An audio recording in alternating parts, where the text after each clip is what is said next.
Welcome to another episode of Anyone Can Cook. I'm Kate Dychangco-Anzani, your host, and today we are going to work with certain ingredients that are found in the farms in collaboration with WWF and Farm to Table Recipes. We are introducing the langka. And the langka is a jackfruit, but we are using the most discarded part of the langka, and these are the seeds. The seeds are the most intricate part of this ingredient or fruit. And no one understands the level of potential of this single seed. We're going to show you today the adobong recipe and ways to cook the seed, the langka seed, in a turmeric and galangal coconut infusion finished with the heart of the banana.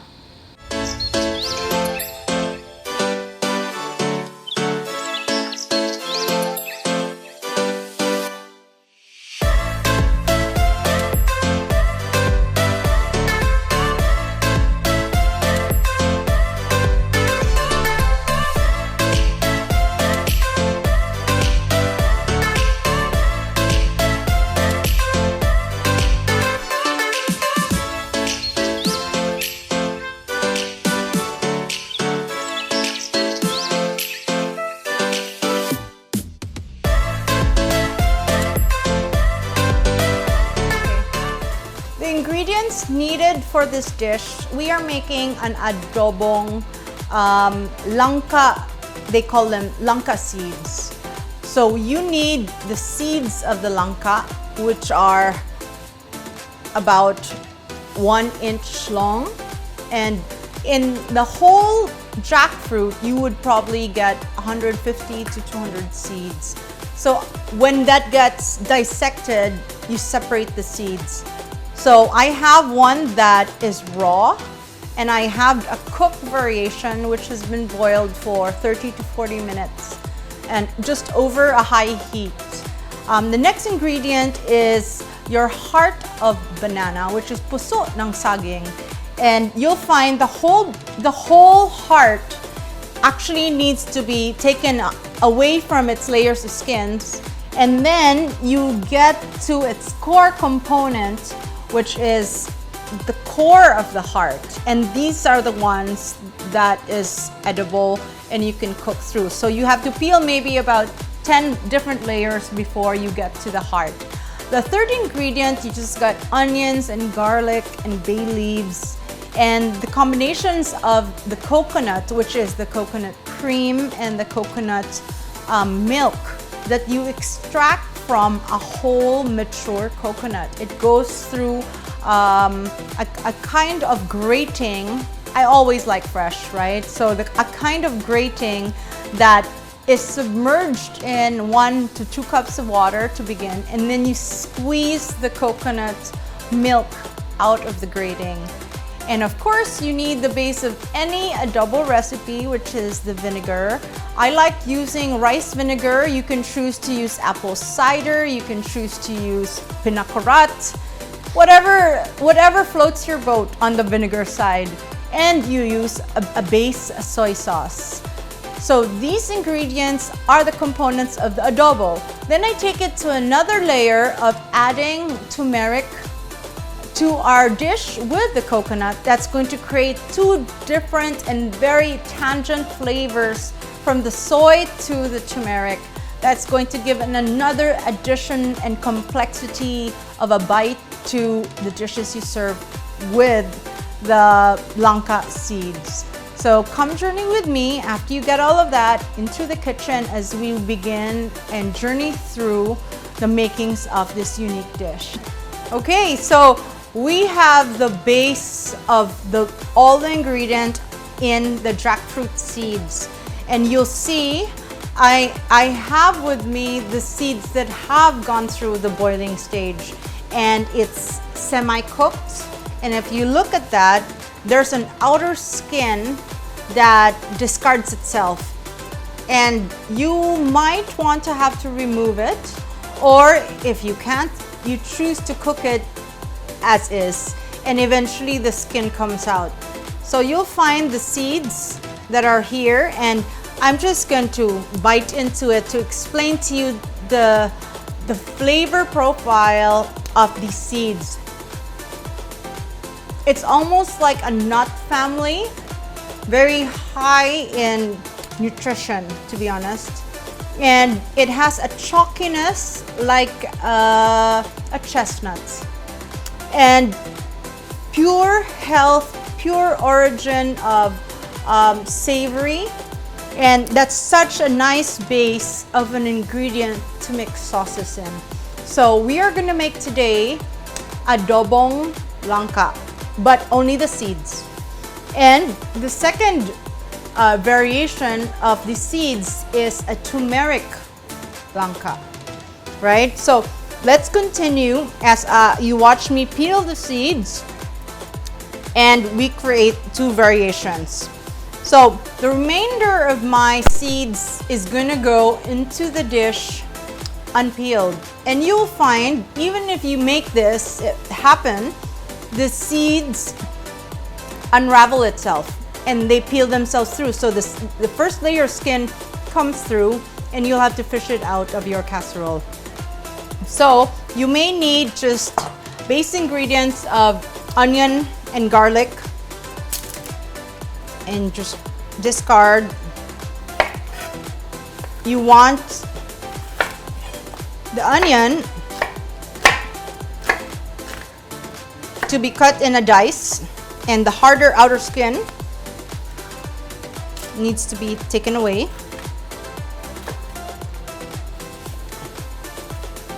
And you want them in a dice.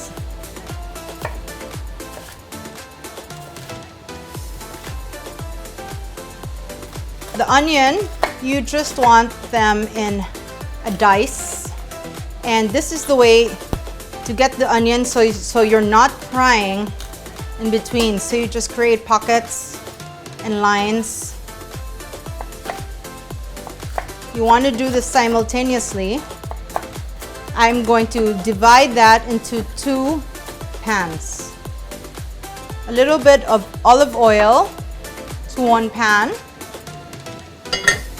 And you have the olive oil right here. And a little bit of olive oil on the other. Okay, so you want to get in the first pan just onions that are going to be sauteed and caramelized. And on the second pan, the other half of the onions.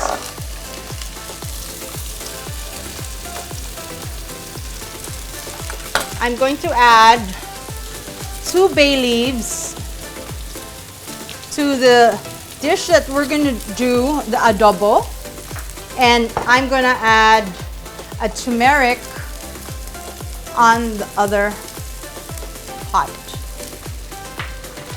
You want to keep the heat at medium to high heat, and you're going to want the onions to sweat.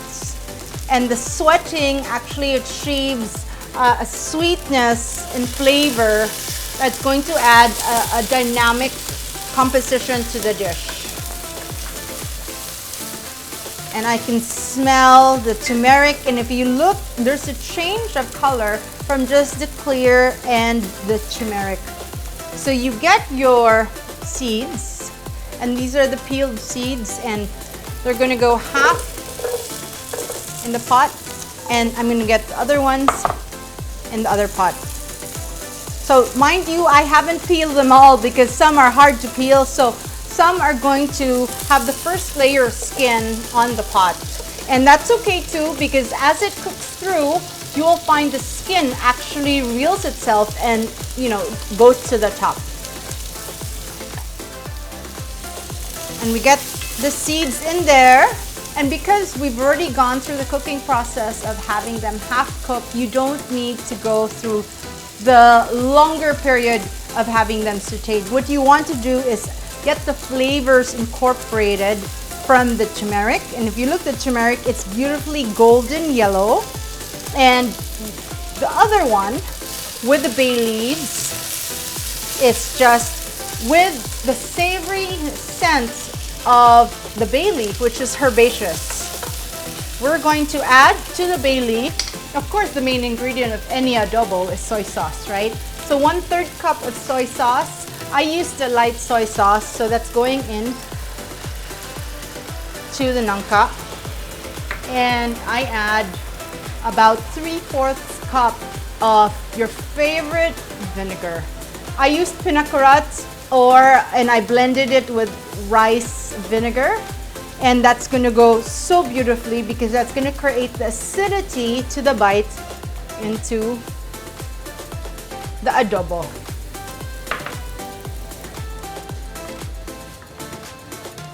So what it is that you need to allow it to simmer. You sear that, and I'm left with the turmeric. The turmeric, because you just want to cook through the turmeric or the, what do we use? Into this seed, it's gonna go through its second phase. So we're gonna grab the coconut milk. And the coconut milk, what I'm gonna do, I'm gonna squeeze out the coconut to get the first press of the milk. So as we have incorporated the turmeric into the seeds, I'm gonna put a strainer on top because we're just going to infuse the fresh coconut milk and do a squeeze out directly on top of the flame. So you see that I have the coconut milk infused with the meat. So for the first press, because the first press actually has the highest concentration of the coconut, we will grab a handful, and this is what they do in the province. You grip it and you squeeze it.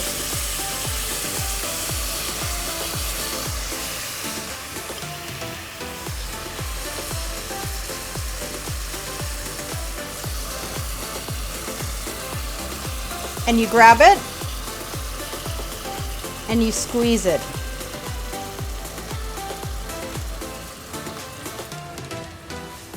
You save the coconut shred because you're gonna use the same shred using fresh batch of the second press. And this is what the locals don't teach you when you work with coconut milk, fresh grated coconut. And I've dropped everything, and as you see, I could use the wooden spoon to just drop down, but it's a different thing when you squeeze it with your hand because you get every little first drop of the coconut into this dish. So I set it aside, and I'm just going to take a look at our first press with the turmeric, and it's a little bit high in liquid, so I'm just going to up the flame to get it simmered. So let's check on the adobo. Oh, how beautiful is that? It's simmering, it's reducing in the soy caramelization, and the room smells like an ounce of amazing flavors of acidity and vinegar, and the caramelization comes together so well. And I'm looking at it, and the sauces have reduced, and this is exactly where I want to take this. So I'm just gonna ump the heat because I know that I've already cooked through the seeds, right? In this phase, I'm going to add the heart of the banana. We've already blanched the heart of the banana. It's just gonna add texture, and it's going to infuse in the soy flavor of the dish. So I'm gonna leave that so that it reduces more.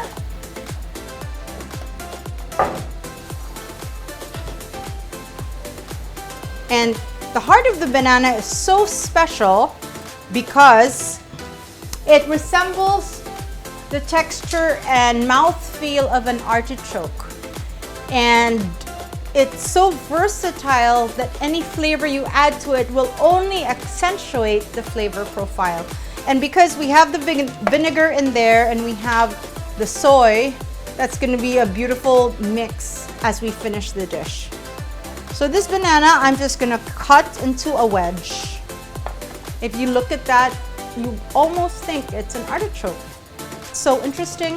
and it's easy to the bite, so versatile, and it completes the dish in one unique bite. So I'm just going to cut them in quarters.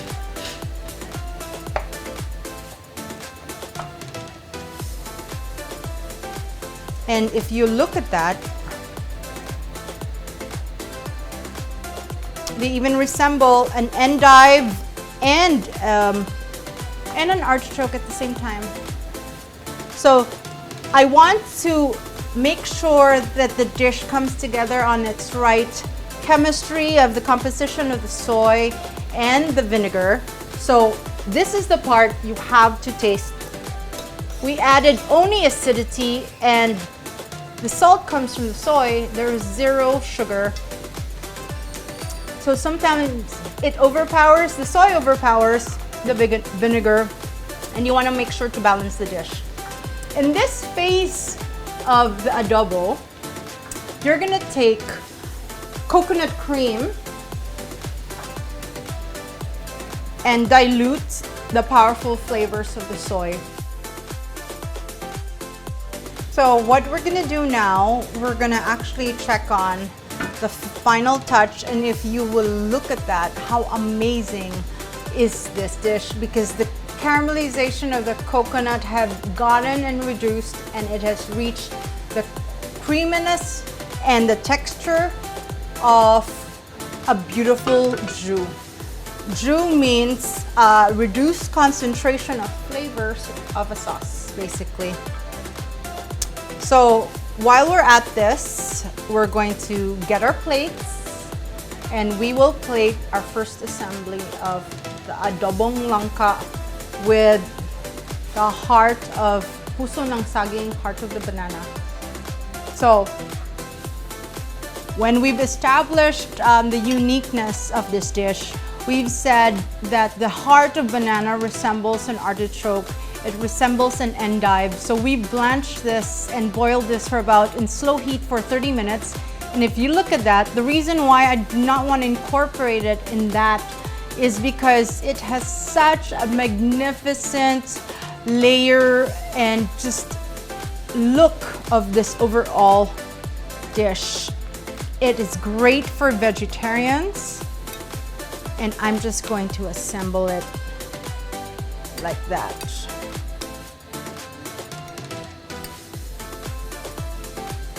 I'm going to gather the sauce of the adobo,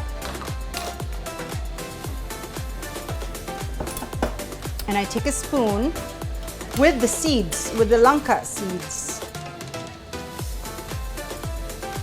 and pour it over. With the seeds, with the sauce.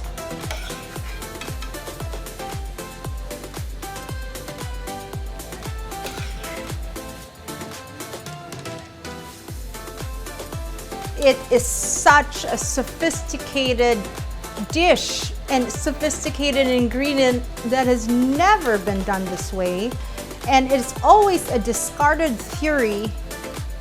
And you know, one wonders why no one has gotten creative with even our base local ingredients. So here we are, from farm to table, with such an omnibus, great, powerful texture and profile of this dish.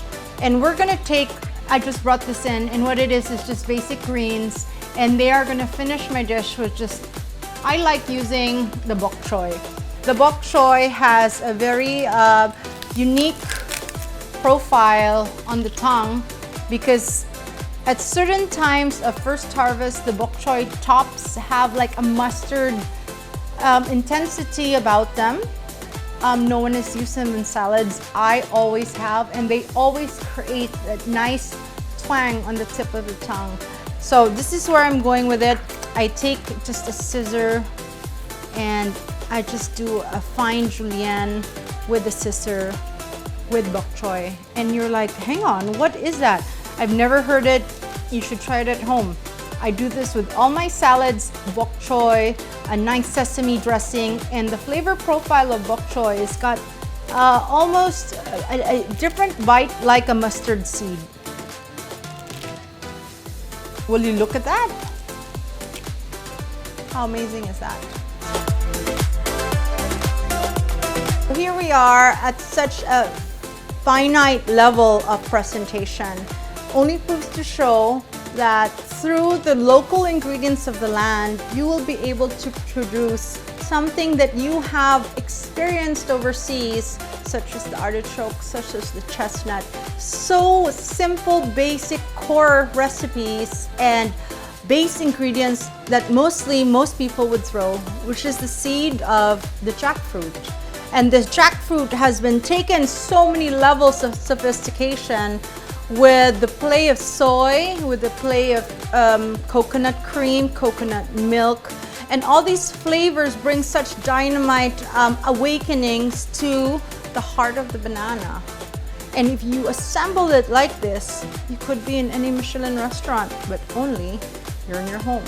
So the amazing play of creativity to a dish and the finesse of doing this in simple steps of 20 minutes can arrive you to this beautiful plate. Only proves to show that really anyone can cook. And we are gonna just check on the nangka with the turmeric. I am smelling an infusion of coconut and this turmeric just, ooh, I love turmeric. Not everyone loves turmeric, but you should. Maybe you're not doing it right, but turmeric is so healthy for you. It reduces inflammation. If you feel sick in any manner or form, the turmeric, have 1 turmeric in hot water and you infuse that together as a turmeric tea. It just resets you, and I am not kidding. So this turmeric has cooked for about 10 minutes with the coconut milk of the first press. Remember, it was so liquid that I needed to reduce it to at least half the level. And remember, we don't have any soy or any saltiness in it. And what I want to add that maybe you've never thought about is to add fish sauce. And fish sauce is like patis in the local language. And I just get maybe 2 tablespoons of patis, and we finish with the coconut cream. And that's about 3/4 a cup. I'm just gonna grab something to mix that through, and that's gonna cook and reduce. And that reduction is going to do it. Almost like how you're making a curry stock, you're gonna wait for its reduction because those flavors need to incorporate and cook down. So you need to give 5 more minutes to this dish and it's gonna be, voila, so beautiful. We are gonna check on this turmeric and coconut infusion.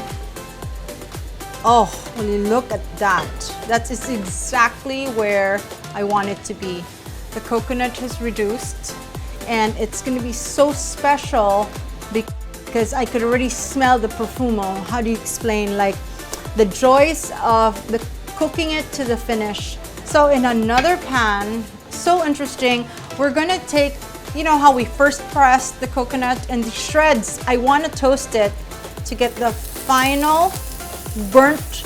It's gonna take the flavor profile to another dimension and just toast this fresh coconut in order to give the finale of something nutty to this dish.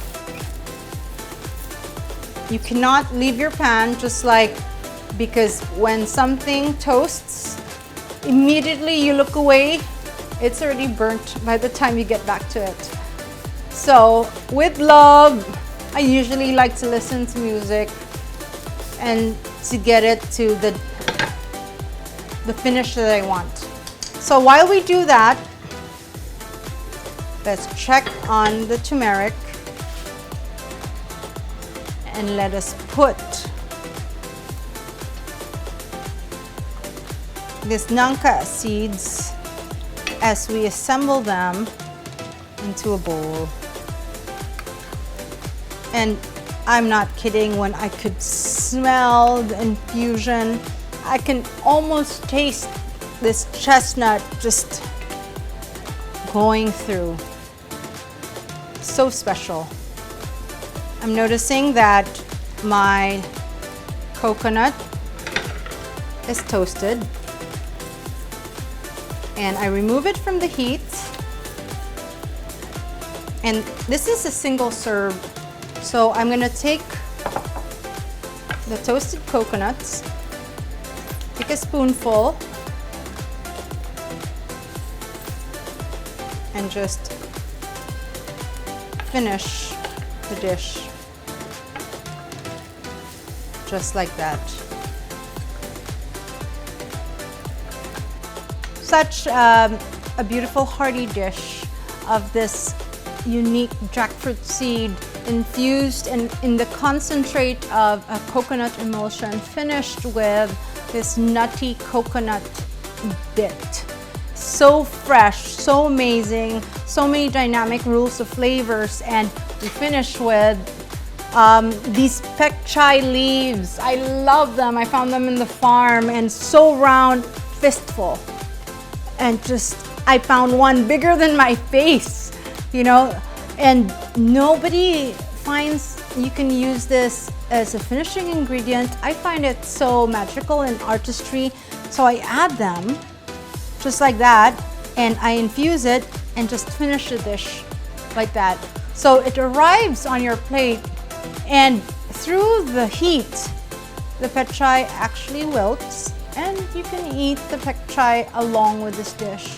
So heartful, so local, and so farm to table, which really proves, you know, anyone can cook.